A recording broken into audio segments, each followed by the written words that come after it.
Good morning friends. आज के देखो जे गाँदा फुलेर गाछटा तुम्हादेर देखाচ্ছি সেটা কিন্তু আমি আগেও তোমাদের ভিডিও দিয়েছি। তো এটা আমি অনেক আগে লাগিয়ে ফেলেছিলাম, সেই কারণে গাছটা ভীষণ লম্বা হয়ে গেছিল।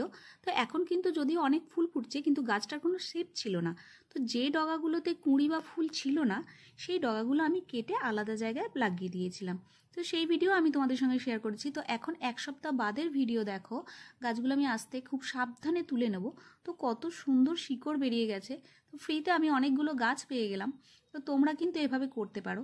আর দেখো ছোট গাছেই কেমন সুন্দর কুঁড়ি চলে এসছে, কারণ ঠান্ডা বেশ ভালোই পড়ে গেছে। তো তোমরাও কিন্তু এভাবে ফ্রিতে অনেক গাছ পেতে পারো আর অনেক অনেক গাছ লাগাতেও পারবে। তো আমি কিন্তু এভাবেই করি, মাঝে মধ্যেই ডগা কেটে বসিয়ে দিই আর অনেক অনেক ফুল পাই, গাছ পাই, সেই গাছ থেকে অনেক ফুল পাই। তো তোমরা এভাবে করতে পারো আর অনেক গাছ পেতেও পারো।